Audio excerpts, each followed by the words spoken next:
one going to be?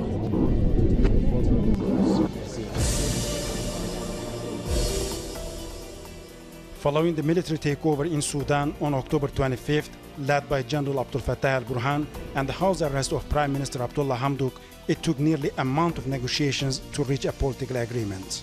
The deal was signed on November 21st at the presidential palace between al-Burhan and Hamdok. But there is another significant figure in the country's political dynamics, General Mohamed Hamdan Dagalo, commonly called Hemeti. He is General al-Burhan's deputy in the Sovereignty Council. But he is also the leader of what's perhaps the army's strongest division, the Rapid Support Forces.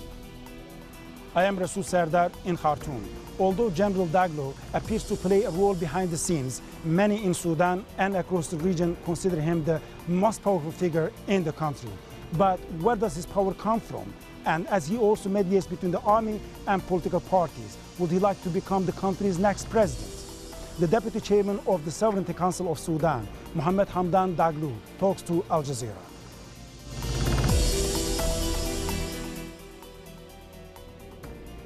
General Mohamed Hamdan Dagalo, thank you for talking to Al Jazeera. You are welcome, and we are pleased to have you here. General, what was happening behind the scenes on October 25th? How did the military takeover happen, and how did you make the decision for the power grab? What happened on October 25th was the ultimate outcome of a long process since the change started in Sudan. During such process, many discussions were made and many initiatives proposed by various parties. The Prime Minister himself proposed 2 initiatives. During our meetings in the Transitional Partners Council or the Sovereignty Council with the Cabinet of Ministers, we made maximum efforts, but we couldn't reach a breakthrough. At that point, we were left with 3 options, the best of which was the move we had taken. Such a move was completely agreeable to the Prime Minister. We did not make such a move on our own. The Prime Minister was in agreement with us as to the decision we had adopted. However, for him, the decision should have been endorsed by the Freedom and Change Coalition. As I said, we were left with 3 scenarios. Freedom and Change Coalition endorsing the dissolution of the government, which was next to impossible, and the second scenario was the move we had taken, and the third was the collapse of our country. We adopted the best option available. We made the right decision from our perspective at that time, and we prevented the collapse. So, General, you have been very open about your views on political parties in the transitional government, and several times you have demanded the Prime Minister Abdalla Hamdok to dissolve the government. Doesn't it seem that it was already set up? And please, can you specify your own role in this military takeover? We had several meetings with all the political parties. We extended all advice possible from the beginning till the end. We did not spare any efforts. Regretfully, it was their fault. Some Sudanese are putting the blame on us. On the contrary, we are not to blame. We believe we had taken the right move. During the past 30 years, the country was under the grip of a single-party regime. What we saw is that our country was taken by another grip. I said it in public. We were left again to a single-grip rule. The move we had taken has put an end to this. The change was great. It was started by all the Sudanese people, especially the youth, who represent more than 60% of our population. Regretfully, such change was hijacked by a single party who was part of the deal we had signed with other parties too. Such party gripped all the powers in its hand and sidelines all other parties. It was even worse than the former single-party regime. According to the deal we signed, the Prime Minister is helpless. He had a mediatory role, and the parties were to respond. Despite the advice we offered, The four major parties manipulated all powers. The Prime Minister and other small parties were in agreement with us. Even before signing the deal, we wished to reach an arrangement on the governors of provinces. They pushed us to sign the deal earlier without finalizing this issue. After the signing, they backed down, and the issue of governors are still pending for more than a year. Are we blamed simply because we are the ones in the uniform? Sudan is the country of all the Sudanese, not only ours. So did you decide to conduct a military takeover based on that the Prime Minister was not able to control his own government? It is not the issue of Prime Minister losing control. According to the deal, the Freedom and Change coalition was brought on board. So his hands are tied. He cannot make a decision of his own accord without the Freedom and Change coalition endorsing such a decision. The Prime Minister had no leeway, and that was the problem. Freedom and Change coalition were against all the agreements made, from liberating the exchange rate to lifting the subsidy. The Prime Minister should be vocal on this issue. He should admit which side was supporting him over the past 2 years.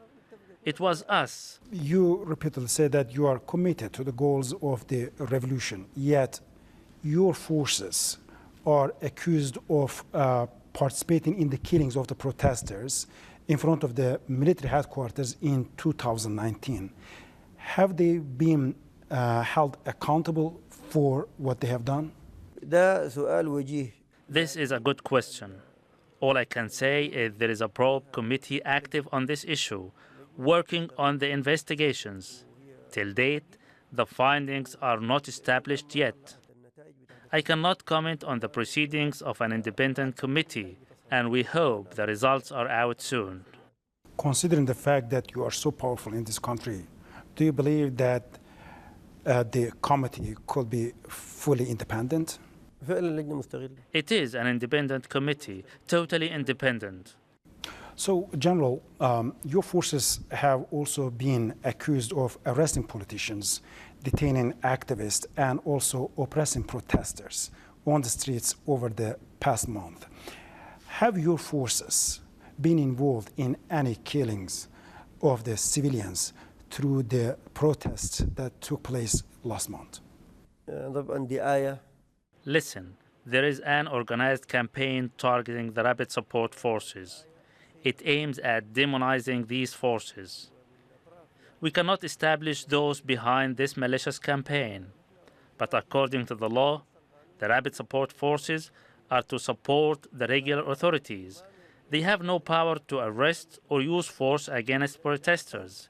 The Rapid Support Forces are deployed at various parts within the capital. They also have several camps within and around the capital city. So, General Dagalo, just weeks before the military takeover, some tribes in East Sudan, they have blocked the ways and barricaded the roads to Khartoum. So East Sudan, Port Sudan, were completely cut off from the capital. Why didn't you interfere? Why didn't you stop them in doing so? Because many say that you deliberately let them to do in order to pave the way for the military takeover. This is part of the malicious campaign. First, the issue of the east of Sudan is not new. Since the signing of the Juba Agreement for Peace, the East was in total rejection of the agreement. Secondly, we have worked hard on this issue, held several meetings, more than 50 meetings with the concerned parties. I personally managed to bring them closer to a deal. I even tried with the special committee led by General Shamsuddin Kabashi, assisted by other ministers and advisors, to engage with them in dialogue. Such dialogue should be aired to the public for them to lay out their demands with the aim of reaching an agreement. It was followed by a meeting with the Supreme Council for Peace, but we reached a deadlock. After that, the province was cut off. It was an unprecedented move, which was initiated by the Freedom and Change Coalition, not the people of the East. They blocked the roads, the railway lines, and Darfur was sealed off for 4 months. Even when the oil facilities were brought to a halt, we did our best to reach an amicable solution through dialogue. We cannot be part of this problem. So, General, tell us about what happened in the days that led up to November 21st, the day that the agreement has been signed between the Prime Minister Abdalla Hamdok and General al-Burhan. So, were you involved in the negotiations? Since October 25th, we have covered a long distance. Along the road, many initiatives were proposed by various parties within Sudan and without. But we reiterate that we are committed to the course and the goals of the revolution. We do not wish to see it straying off course. As I said, we should not rid the country from a single-party rule and bring a similar one. Dr. Abdalla Hamdok's role is to ensure the revolution will remain on course. Many claim that Hamdok refused the office from the beginning, but this is not true. We had hoped to have him as the 15th member of the Sovereignty Council, but we saw it was necessary to have Hamdok as the Prime Minister to avoid any sanctions from the international community. General al-Burhan and his team exerted huge efforts, especially at the last 3 days before the recent agreement was made. We are part and parcel of this agreement, of course, and this agreement will ensure Sudan is back on the right course again. General, you negotiated an agreement with Prime Minister Abdalla Hamdok, who was under house arrest. Why should Sudanese people accept it if it looks to be a forced agreement? From the moment the correction move was taken, Hamdok was kept in his own residence, not a house arrest. He kept his own guards. On the day we were supposed to meet him, the wives of ministers who had been arrested stormed the area. That's why Hamdok was moved to the Protocol's palace for his own safety.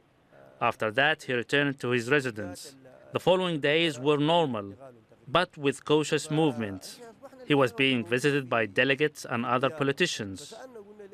We were in contact with him too. I personally visited him together with General al-Burhan. Even official delegations were able to meet him. If he were put to a house arrest, he wouldn't have been able to receive these delegates or make calls with foreign officials, like the United States Secretary of State. We had his safety in mind amid that volatile situation where any act of violence was not ruled out. General, we see your footprints everywhere in this country as a mediator between armed groups, between the tribes, political parties, even the border disputes. And you have the powerful rapid support forces, which many say that it has never lost a battle. You are coming from a very humble background. So can you tell us, how did you build such a powerful empire? As to the first part of the question, we thank God for guiding our steps to the right move. Secondly, I thank all parties involved, especially that I appeal to them all.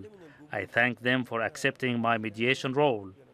The credit does not go to me alone. I am assisted by some others. We once fought against each other, but we later came to realize that we should join hands to build our country. That's why we agreed we should reach a compromise. We can build our country by actions, not by hopes. In addition to the Juba Agreement for Peace, we managed to reach the South Sudan.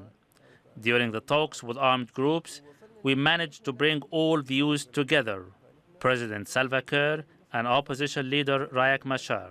As to the rapid support forces, as you know, all battles involve victory and defeat. I cannot see us as victorious. We fought against our fellow Sudanese, and all parties are losers. We hope we learn from the past and turn such loss into positive efforts towards building our country. We should all abandon racial, tribal, and provincial divisions. General, do you believe that you have ever killed innocent people, or do you feel any regret for that killings? that you had to do? All the battles we fought were against armed rebels. I know those rebels are my fellow Sudanese. No side is victorious. Loss is suffered by all. No doubt I feel deep regret, especially when you look at the number of the fallen, the widows, and the orphans. We could have all avoided these bitter consequences. We shouldn't have engaged in fighting in the first place. Every drop of blood should be spared, and we should join hands to build our country. However, I can say I fought against armed rebels, not unarmed innocent civilians. So, General, you have participated in the war in Yemen and sent the troops to fight on the side of Saudi-led coalition. Why did you accept to do that? And are your troops still in Yemen? If so, why? It was not my personal decision. It was the state's. It was made under the coalition to restore legitimacy in Yemen. It was also made under the former regime. And after toppling the regime, we were supposed to honor all the past agreements, domestic and international. These forces were not dispatched under my orders. They were sent under international agreements made with the state. Considering the fact that you are one of the most powerful men in this country, I'm sure if you didn't find sending the troops to Yemen moral, you wouldn't do that, so, right? Might is to God. I do not see myself as a mighty, influential man. I am a simple man, a Sudanese citizen in the first place. It is true, I am the Vice President of the Sovereignty Council, but I am a simple Sudanese man. Secondly, that decision was made under a regional agreement involving all the Arab countries, not Sudan alone.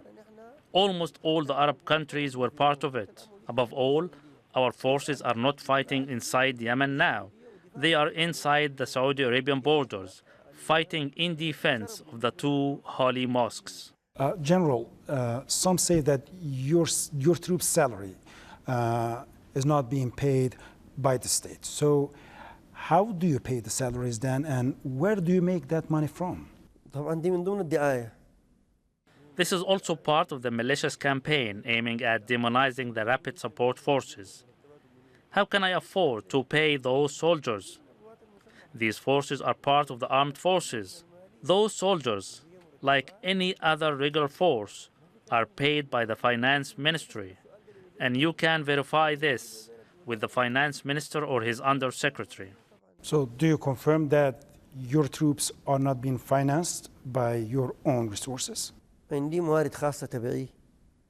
You could say I have my own sources of income. I have my own trade business. I hail from a pedigree of merchants. I, like any other businessman, can lend a helping hand to the armed forces or the police as a token of appreciation. The rapid support forces are regular forces with their own duties, restrictions, rights, and obligations, not my personal militias. I cannot afford it. But some people say that you didn't only build a military empire, but also a business empire by using that powerful rapid support forces in the country. So would you agree with that? This is not true. We have a long history in trade. I personally started my own business in 1990. We were among the first to discover gold in Sudan. We used metal detectors and ventured out in the desert, searching for the gold. In Jabal Amr, for example, we, like any other Sudanese citizen, applied with the mining ministry for a license. We paid the relevant fees and satisfied all the formalities. After that, we set up a plant, which was running for a while. That's why people have moved heaven and earth, claiming we seized tons of gold. And then we handed over the plant to the government with the 11 kilograms of gold in our possession at that time. In addition, there are thousands of foreign plants operating in the area, producing hundreds of kilos of gold every month. General, your forces also have been accused by the rights groups and the war survivors in Darfur of killings, rapings, and burning the village. So What makes them qualified to be part of the security makeup in Sudan? The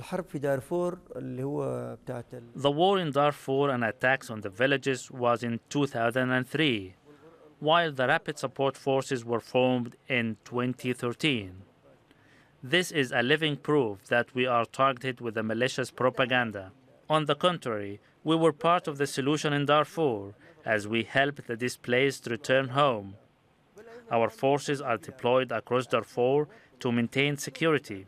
I advise you to pay a field trip and see for yourselves.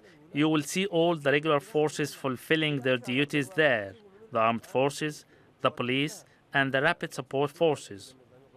Go to Darfur and see for yourselves who is guarding the people and who is protecting their seasonal harvest.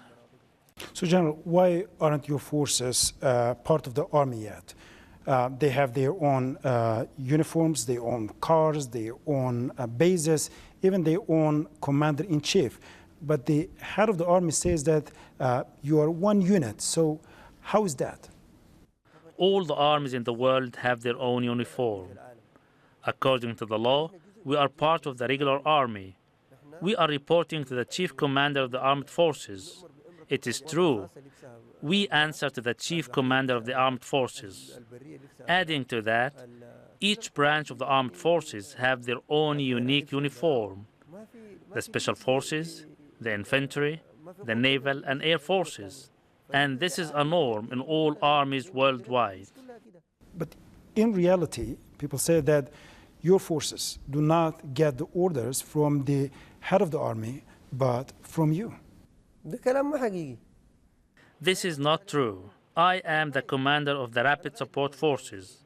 I receive orders from the chief commander of the armed forces, and in turn, I relay these orders to the Rapid Support Forces. And all is documented through official correspondence.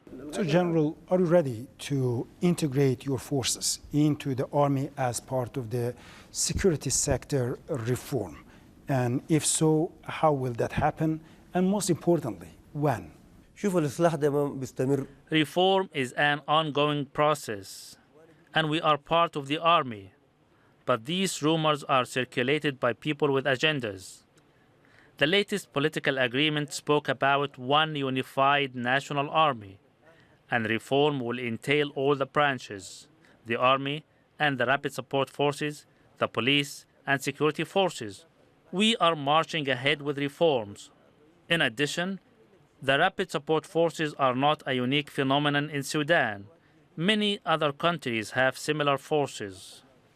So, General, the Prime Minister was very much clear when I had an interview with him regarding the security sector reform. If they insist on your forces to be fully integrated into the army based on a certain timeline, would you agree with that, or would you go against the decision of the Prime Minister and the government?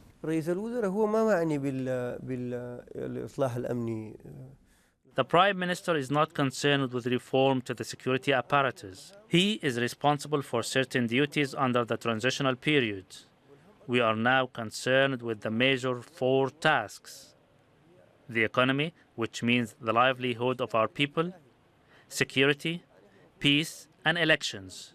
We are all running the state affair in consultative manner, not top-to-bottom orders. In addition, speaking about security arrangements comes before the regular forces. This is the priority. General, there are reports of hundreds of people being killed and injured, several villages being burned in West Darfur. So what happened there? And were your forces also involved in such acts? To begin with, the figure hundreds is not true. Lives were lost on both sides, military men and civilians. At the end of the day, they are all human beings. However, a maximum of 14 or 15 persons were killed on both sides. This happened because some did not honor the written undertakings of non-aggression. The rapid support forces are linchpin to security. They are guarding the country and the countrymen.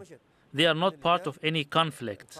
If some are accusing the rapid support forces of any violations, let them prove it. Are you going to run for president at the end of the transitional period in the elections of 2023?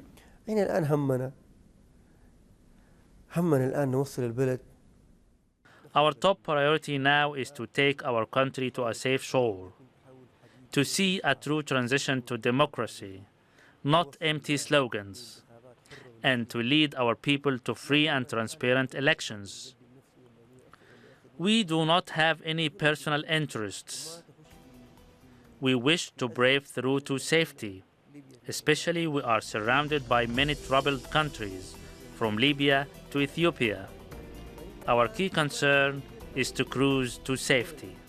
General Mohamed Hamdan Dagalo, thank you for talking to Al Jazeera. Thank you very much.